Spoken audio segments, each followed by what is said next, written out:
Hi everyone and welcome to the 53rd episode of Praticamente Inglese. How's it going, guys? Hope you're doing well. Today, great interview is coming up in a few minutes.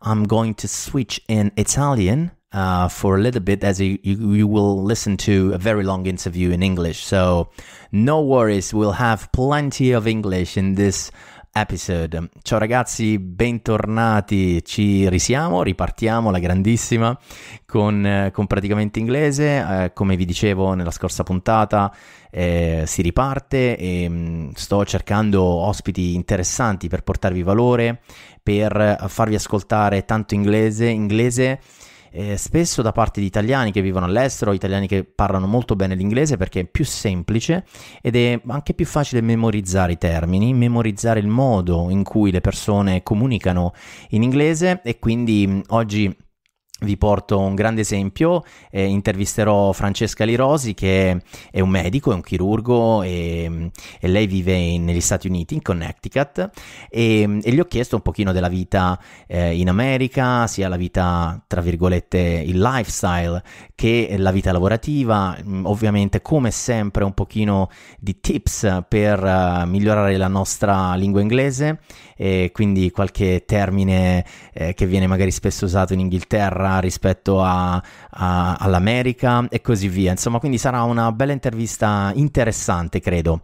Lei l'ho conosciuta, Francesca, su Clubhouse, e come sapete Praticamente Inglese è anche su Clubhouse. Ci tenevo a dirvi che vorrei riprovare a fare un'oretta, una stanza che spesso facevo durante la primavera scorsa, che si chiama Afternoon Tea with Italians, ed è un modo per parlare un po' in inglese, praticare un po' l'inglese e conoscersi, insomma. Quindi stay tuned, nel prossimo episodio vi darò un pochino le informazioni di quando potremo fare questa oretta insieme. Ok, quindi let's get started with today's episode, and I would like to welcome Francesca. Hi Francesca. Hi Mattia, nice to talk to you today. How are you? I'm fine, thanks for being with us today. It's a great pleasure to have you here. I remember you, we met on Clubhouse, right? Absolutely. It was so nice. I remember in March, April was a big thing in Italy as well. Now it went really, really down. Nobody's using Clubhouse anymore in Italy. There's just a small percentage of people that are still in there. But maybe in America and the US it's different. Is that right? Yes, it is. It's still huge. Not as big as it was in the spring, for sure. But there's still, there are still rooms with hundreds of people. Also, a lot depends on the topic, of course, but there is still, very well attended rooms. And then obviously, every once in a while, there are huge rooms with thousands of people, especially when you get like some VIP. I don't know, Snoop Dogg was there. I think Jay-Z was there at some point. And then you have a bunch of like TV personalities that come in and out. So those rooms are very, very, very full.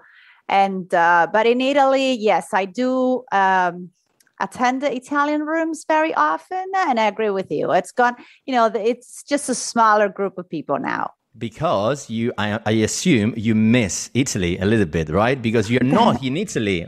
You're living in the US, right? That's right. That's correct. I do miss Italy. And I do miss especially talking in Italian because I do live in English. So I do live in the States. I live in Connecticut, which is a small state on the East Coast right next to New York.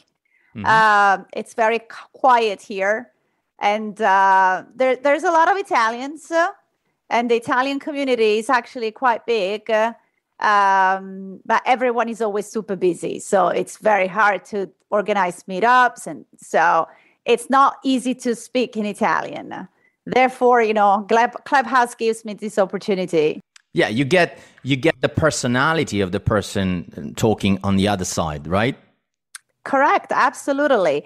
And I have a funny story for you. So a few months back, that was back in maybe April, May, in one of those Italians rooms for Italian living abroad, I met this Italian girl who lives in Belgium. Mm-hmm. And we started talking to each other. So fast forward, 3-4 months. And now she's a very good friend of mine. We talk on a daily basis, even outside of social media. We talk on our phone, we call each other. We became a really good friends. And that's something that's literally started from a social media out of nothing. I would have never, ever met this girl if it wasn't for Clubhouse in this case. And today gives me, the opportunity to know someone else who I'm very, I feel I have a lot in common. And so that was fun. That was interesting. And I met her on one of those rooms of Italians living abroad. Yeah, we're here as well for the same reason. Exactly. Because, I should start again doing my room afternoon tea with Italians. It's not going to be anymore on a daily basis because it's very tough and you can't be there all the time. So I will kind of try to do something like once a week, to do an hour and talking in English with other Italians, something nice. And, that's the reason why we're here. We met so many people, Italians as well, or Italians living abroad. 80% of my guests are from Clubhouse. No, I did really love and I did really enjoy your room on Clubhouse a lot. So I do understand that if you do it on a daily basis, it can be really intense. But maybe, once or twice a week, I thought it was really nice, get to speak in English and you get to meet people living in Italy or living abroad, all different stories. Everyone has an interesting story to tell. And I found that room to be really nice. So you should definitely consider going back. Great, I'll do. But now let's get back on track. First thing first, you should introduce yourself properly, I think. Yeah, absolutely. So my name is Francesca, and I was born and raised in Rome. I'm a medical doctor. I'm a surgeon, more specifically. Surgeon, posso intervenire, è chirurgo. Exactly. And, I did study in Italy. I completed all my training and everything in Italy. And then in 2008, I had this great opportunity to move to the States for a fellowship in New York City, which was huge. I felt so lucky at the time. I didn't know what I was putting myself into, but I said, this is such a great opportunity that I cannot pass. So in the fall in the fall of 2008, so it was end of September, I moved to New York City to start my fellowship, knowing and thinking that was just a 1-year experience and I would go back to Italy and start my career there as a doctor, as a surgeon. But guess what? I met the love of my life. I met this wonderful American guy through some common friends, interestingly, through an older friend of mine, Italian, that was living in New York back then, who introduced me to this guy. So towards the end of my fellowship, here comes the question, what are we going to do now? What am I going to do? Am I going to go back to Italy or am I staying here? So we decided that this relationship was important to both of us. And therefore, we found a way to, make it work. And that's when my life abroad started. Wow. So I have been living in the States since, even though I spent 5 years living in the UK as well. Okay. That's because our jobs brought us to the UK. And then eventually our jobs brought us back to the States 2 years ago. So you have experience in living in the UK and in the US as well. And of course, in Italy. So that's fantastic, because I also think that it's quite difficult to decide to move to the US and stay there, because it's difficult to get, the green card. That's correct. That is correct. Exactly. The reason why we decided at some point to move to London, it was for job opportunity, but also because it was an English-speaking country where both my husband and I could live and work, and we didn't have a visa issue back then. Mm-hmm. And in the meantime, we got married, and through the marriage, I was able to get the green card because, as you said, moving to America, it's not easy unless you have either a green card, either through marriage or through work.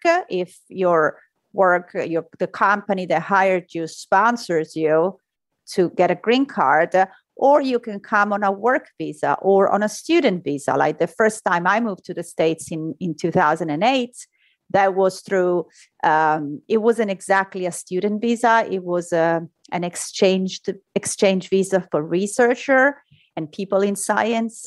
But anyway, yeah, it's not that easy. But then eventually... And maybe you can stay just 1 year, if I remember well. Yes. With the student visa or... Yeah, it depends. Some of them, there are many different types. Some of them can be extended, but... yes, definitely. It's not an easy process. And also, the other thing about living in the US is also the fact that there are quite huge Italian communities all over the US, right? Absolutely. And they are incredibly proud. They are incredibly proud to be Italians, even though they are second and even third generation Italians now.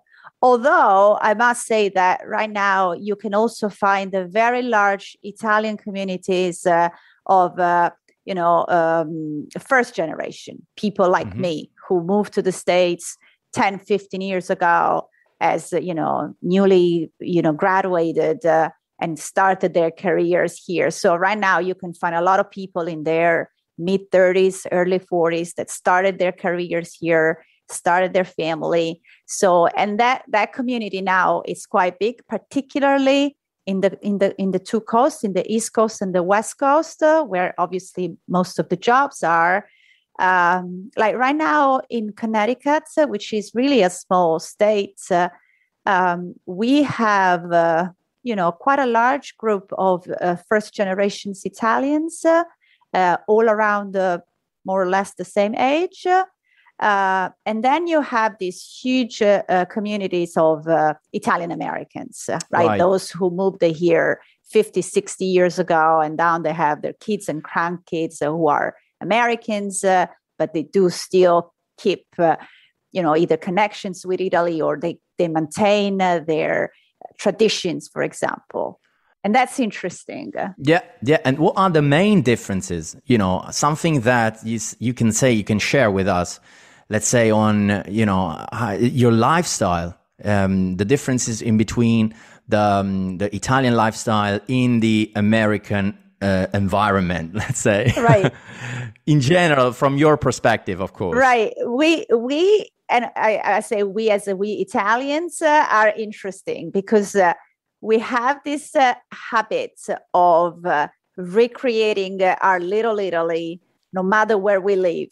Yeah. So the first thing first, when you move here, you start looking around to see if there is an Italian deli, which is alimentari, that sells Italian products. Mm-hmm. So we are very obsessed with that. So we like to hang out with Americans. We definitely are very well settled with the neighbors and everything else. But at home, we are still very Italian. So we do like to cook Italian. So we do like to speak in Italian.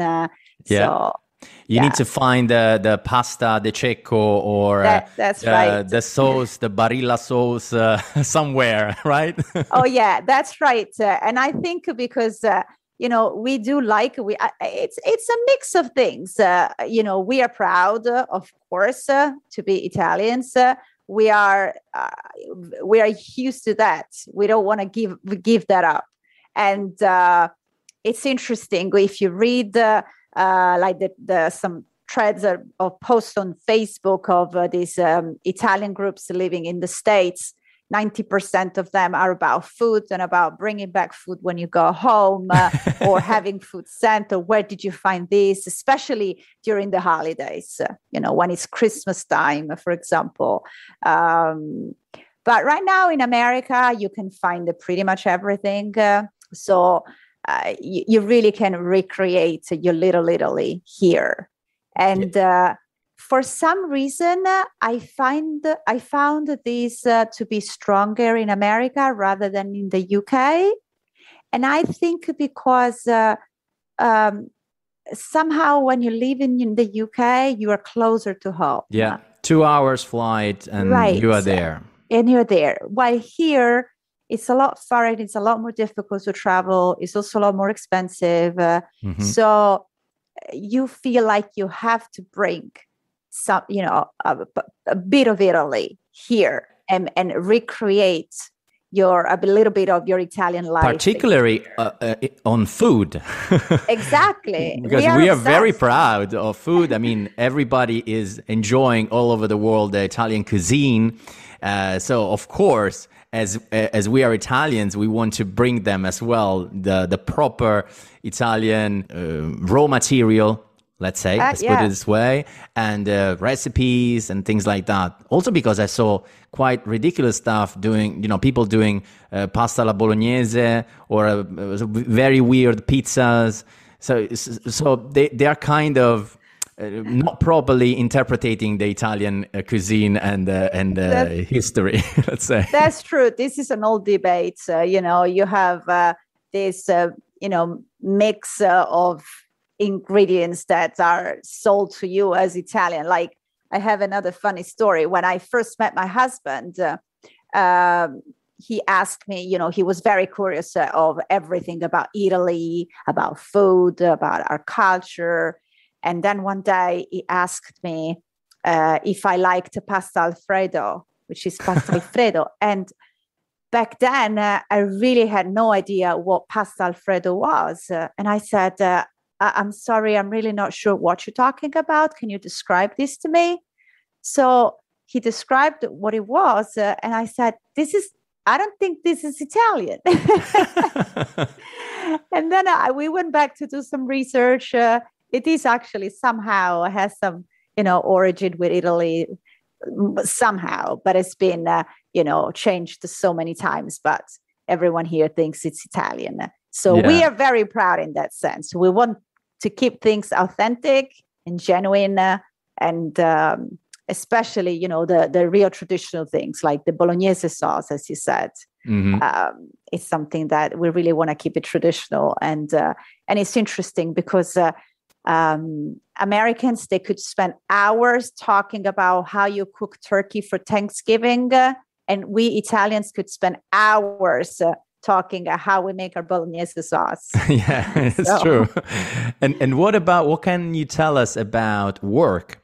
There are, I assume there are quite a few differences. There are, yes. When I moved here in America back then, almost 15 years ago, it was still very strong. There was still very strong the idea of work hard, as hard as you can, work extended hours. Workaholic. Exactly, workaholic.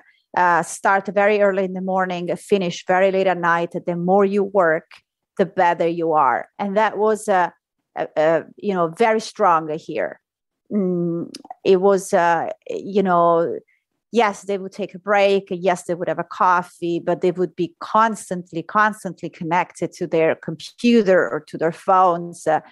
I must say that over the last few years, I noticed there is a shift, and Americans are becoming a little bit more like us, meaning that 9 to 5, that's it. Right. And they start also talking about things about like quality of life. That was something that I never heard 15 years ago in America. They didn't care about quality of life or work-life balance. For them, it was work. Right now, our generation talks about work-life balance, taking care of yourself, take the time to take care of yourself, reconnect with your family, reconnect with your friends. So I noticed that the pace has slowed down a little bit, and they started understanding that you can be productive and you can work even if you don't work yourself out, off, meaning that you don't need to kill yourself in the office. I must say that probably the last 2 years with the pandemic, that also helped a lot, because here everyone right now is working from home. Everyone who can work from home is working from home. So and they realized about how good it is to reconnect with your family, take your time, avoid long transportation, commuting to work. Yeah, in Italy, it's exactly the same. It's very difficult right now because, to find people working in the hospitality sector, also because there are quite a few people that they realize that maybe they changed job during the pandemic, or maybe they're trying to do something small, but something that they really love. Or maybe they moved back to their hometown, because everything now with an internet connection and a laptop, you can do almost everything. I mean, of course, it really depends on your work. Yeah, absolutely. Quite a few companies as well realized that, the productivity, not always, but in general is not going to be so different if you work from home compared to going into an office. And they also is even cheaper for them, because they don't have to buy anymore these huge offices in the center of the city, spending so much money in rent. So it's kind of a win-win situation for both the worker and the employer. What do you think? Yeah, absolutely. In fact, people here, right now, they're not going back to the offices yet.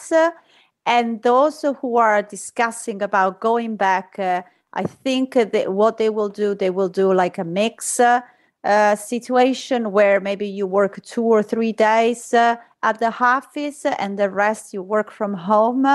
Because people really, with the pandemic, they started realizing that you can be just as effective, just as productive, actually probably even better, because as you said, you avoid an hour and a half of commuting into the office each way. And, I don't know, if you have kids, you can take your kids to school in the morning and then come home and work. And that's a nice, family moment that's quality of life. Yeah. And that's something totally, totally new for Americans. Like back then, already at 6 o'clock in the morning, you would see a tremendous amount of traffic on the highways, or people trying to get to work as soon as they could. Right now, if you go on a highway at 7 o'clock, there is probably a third of the traffic that there was before, and people are liking it.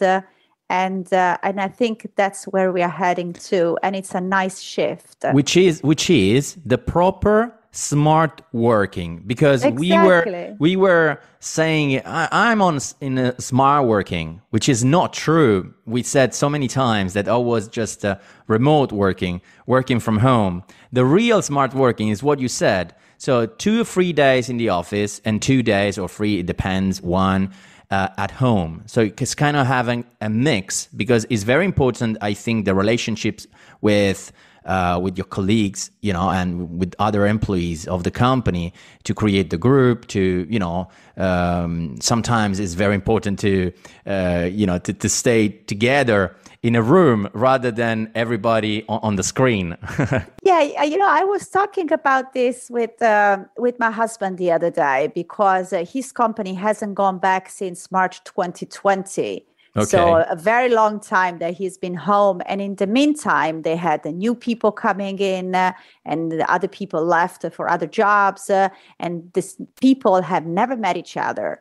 And I said, do you miss that kind of interactions when you go down, I don't know, to get a coffee and maybe exchange a few words with coworkers, or maybe when you're waiting for the elevator and you exchange just few words about, hey, what did you do last weekend? Are you missing this at all? And he said, yes, I am missing it. And the company realized that they were missing that little small, quick interactions. And his company came up with a very interesting idea. What they're doing, they are having these Zoom calls that are called social with a colleague. It's a one-to-one, and they talk things outside of work. They are on a Zoom Football, or maybe they're talking about golf, or family, or what did you do last weekend? Are you planning your next holiday? Which is still through a screen. But at least it tries to recreate that kind of like human interaction that you used to have in person in an office when you decided to take a 5 minutes break to get a coffee and have the little chitty chat with a coworker. You said 2 words. Possiamo switchare in italiano per un attimo. Tu hai detto coworker e poi hai detto un'altra cosa, elevator. E sappiamo tutti che invece in the UK l'ascensore è the lift. Esattamente. Riesci a farci così a mente, questa potrebbe essere una cosa interessante per tutti, una piccola carrellata di termini, visto che sei riuscita a vivere sia in the UK che in US, delle differenze anche tra gli cioè tra gli anglosassoni, diciamo, cioè tra coloro che parlano inglese, sui termini e sulle differenze? Sì, ed è molto divertente, specialmente perché quando vivi a Londra ti accorgi subito se hai un americano intorno, al di là dell'accento, della cadenza, Certo. ovviamente, ma anche dalle parole che usa e viceversa. Quando sei qui in America e senti nominare, per esempio, a jumper. Take your jumper, it's quite chilly out today. E il jumper sarebbe il maglioncino. Sarebbe il maglioncino, that in America is sweater. The sweater. The sweater. In Inghilterra is a jumper. Ce n'è un'altra che è molto divertente e mi ricordo soprattutto quando avevo i bambini piccoli nel passaggio tra l'Inghilterra e l'America, i pantaloni in America si chiamano pants, mentre in Inghilterra si chiamano trousers. Ma la cosa divertente è che se tu dici pants a Londra non sono i pantaloni, bensì it's underwear, ovvero l'intimo. L'intimo, le mutande. Certo. Le mutande, sì, stavo dicendo anche le mutande. Esatto. E quindi that's interesting. But there are a lot. For example, fall and autumn, che sarebbe l'autunno. In America it's fall. Invece a Londra e in Inghilterra è autumn. E cos'altro c'è? C'è drugstore. O chemist, la farmacia. Sì. Drugstore in America, chemist in Inghilterra. Esatto. E cosa c'è? Garbage can o rubbish. In America diciamo garbage, in Inghilterra si dice rubbish per dire la spazzatura. Sì. Ce ne sono tante ed è divertente. Appunto, tu hai detto elevator and lift. We have crazy and mad. In America usiamo molto la parola crazy. Are you crazy? In Inghilterra invece si usa molto più spesso la parola mad. You're mad. Esatto, you're mad. Oppure nel linguaggio anche diciamo molto più conviviale tra amici, in Inghilterra si usa molto la parola mate, sì, per dire, mentre qui si dice buddy. Hey buddy, how you doing? Mentre a Londra diresti hey mates. Hi mate. Hi mates.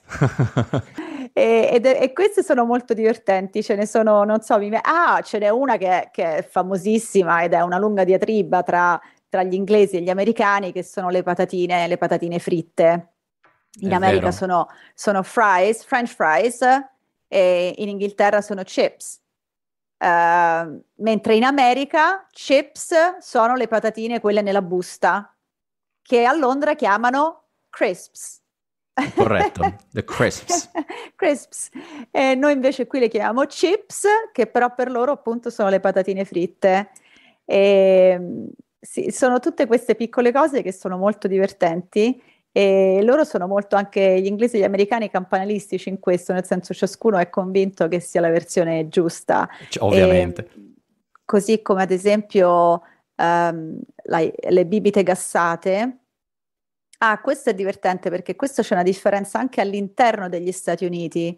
Le bibite gassate in lattina, qui vengono chiamate soda o pops, a seconda di dove sei. Gli stati del Midwest soprattutto le chiamano pop, mentre per esempio sulla East Coast si chiamano soda.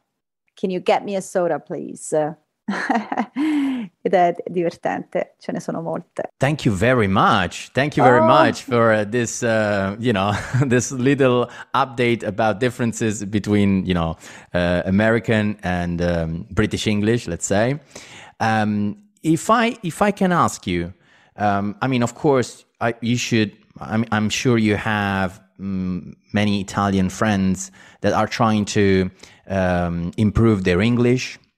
Because it's very important at work, maybe, no? Do you have any suggestions in terms of pronunciation, in terms of understanding? Anything could be useful for us. Right. So first, I would say try to listen to as much English as you can. Right now, with all the streaming that we have for movies and TV shows, that is a great way to listen to English words. And you can start by watching something that you might have watched many times in Italian, so you know that movie or you know that TV show really well, you know what's happening next. So try listening to it in English, maybe initially with Italian subtitles, even though at that point I think that it's more important to listen to the words and how they are pronounced, so not very much necessarily the meaning. So listen to as much as you can. And today it's very easy. There are, from Netflix, YouTube, exactly, streaming platform to podcast, exactly. Yeah. And the other thing is to practice your English, speak in English every time you can. It doesn't matter if it is not perfect. It doesn't matter if you're missing a word or two. It doesn't matter if your pronunciation at the beginning is not good. It really does not matter. If you have a friend that can speak a little English, sometime just switch to English. Try, just start speaking. You said something really nice. And you can do it as well when you are alone in the car going to work. So you're not going to be, let's say, worried about somebody's judging you about your pronunciation on everything, but you need to practice. Yeah, that's a great point. Yeah, it's just or really, if you have a friend that wants to practice with you, don't be shy, and it's fine to get a word wrong. It's fine if the pronunciation is not perfect at the beginning, but practice it is really, really important. Also because after a while, it will give you the confidence to practice even more. True. Because you will feel less shy and you will feel more confident. Ti senti più sicuro di te. No? Certo. Più pratichi e più parli e più alla fine uscirai un po' dalla timidezza, che è normalissimo avere all'inizio. Però ecco, trovare qualcuno, un amico, un'amica, con il quale non ci si vergogna, no? Dire dai, adesso per mezz'ora parliamo in inglese, proviamo, vediamo che succede. Alla fine non c'è nessuno che vi ascolta. Certo. Si può fare. Or you can open a room on Clubhouse, or absolutely. You can open a room on Green Room or whatsoever. Or there are quite a few also. I've listened to a few rooms that they're just practice English. You just talk with absolute people from all over the world that are trying to improve, to learn English. And that's quite nice. But I would say that I found in the past when I was learning, I found watching movies to be extremely helpful for comprehension in English. With subtitles as well? Yeah, with or without, you know, because you get to listen to the words, you get to listen to the pronunciation, and eventually you will also understand. Yeah. But that is a very good exercise. Unlike music, for example, when I was a lot younger and I was trying to learn English, I started with songs and I would try to write down the lyrics of what I was, you know, understanding. And then I realized that with the music and the lyrics and the way the singers sing very differently from each other, that wasn't very easy. It was fun because I was listening to music and enjoying music at the same time. But trying to understand or learn English from the music, I found it more difficult than from a movie, for example, or a TV show. Great. Especially a movie, for example, that you know well, maybe you watched it through 2 or 3 times in Italian, so you don't have to focus as much on understanding the plot or what's going on in this movie. So you can focus more on the dialogues. And where can we find you? I mean, for sure, we can find you on Clubhouse sometimes. Oh, yes. You can find me on Clubhouse.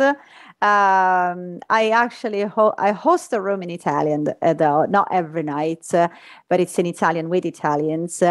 But if you want to practice English with me, you know, you can find me on Clubhouse. Send me a message on Clubhouse. Now Clubhouse has direct messaging in the app, which is really... You are... Francesca Lirosi, Grodin, ma se cerchi già Francesca Lirosi mi trovi, e Clubhouse adesso ha anche la messaggistica diretta, quindi se volete praticare l'inglese, shoot me a text, come si dice qui, mandatemi un messaggio e mi fa piacere praticare l'inglese. E poi Mattia, io penso che tu debba ricominciare le tue room su Clubhouse di praticamente inglese. Mi stai facendo sì. Mi stai pushando, ecco, trovando un termine di quelli che usiamo anche qua, pseudo-inglesi, no? Sì, no, infatti cercherò di fare magari una room a settimana. Avevo detto a tutti che comunque sarei tornato a settembre, perché comunque c'è una grossa, piccola grande community di 1800 persone che comunque seguono praticamente inglese su Clubhouse, perché praticamente inglese è un podcast, ma poi si è anche, come dire, si è duplicato un pochino anche su Clubhouse. Non so quanti italiani ancora ci sono su Clubhouse, devo essere sincero, però per quei pochi, magari una volta a settimana dal prossimo episodio, che io esco ogni settimana adesso con il podcast, magari annuncerò un orario dove ci facciamo un'oretta di chiacchierata in inglese tutti insieme, anche con tutti magari quelli che seguono il podcast. Sarebbe carino, insomma. Sì, secondo me sì, anche perché adesso Clubhouse è aperto a tutti, no? Ti ricordi, prima all'inizio era solo su inviti, invece adesso è scaricabile sia su Android iOS che iOS, esatto. Certo. E quindi chiunque si può iscrivere e chiunque può partecipare, e la tua room era davvero molto, io la trovavo molto carina e molto utile, e poi c'è questa interazione diretta, no? Live, che è utile per chi vuole imparare, per chi vuole praticare, per chi vuole migliorare, insomma. Vabbè, mi hai dato l'ultima spinta, dai, allora sì, settimana dai. prossima annuncio, magari troveremo un orario che va bene a tutti. Sì. Magari non so, nel weekend o magari durante, non so, dopo orario aperitivo, cena, adesso vediamo. Esatto. Perché poi se voglio coinvolgere ovviamente anche voi italiani in America, ovviamente non può essere mai prima delle 3 di pomeriggio, ecco. Sì, perché sì. Quando vi svegliate, insomma. Okay, thank you very much, Francesca. Thank you so much, Mattia. It was a pleasure. Oh, it was a pleasure for me. This was a lot of fun. This was my first experience for a podcast. I love it. Thank you so So much. next week you should go and listen to our conversation. Absolutely, And that I would be will. nice. That would be nice to listen to. Absolutely. I'm very curious. Thank you so much. A big thank you to all the people that listen to your podcast. I know everyone loves it. And thank you for listening to me today. Thank you very much, guys. Of course, as always, as I always say, have a great week ahead, and I'll see you in the next episode. Bye, Francesca. Bye, Mattia. Ciao, ciao. Ciao.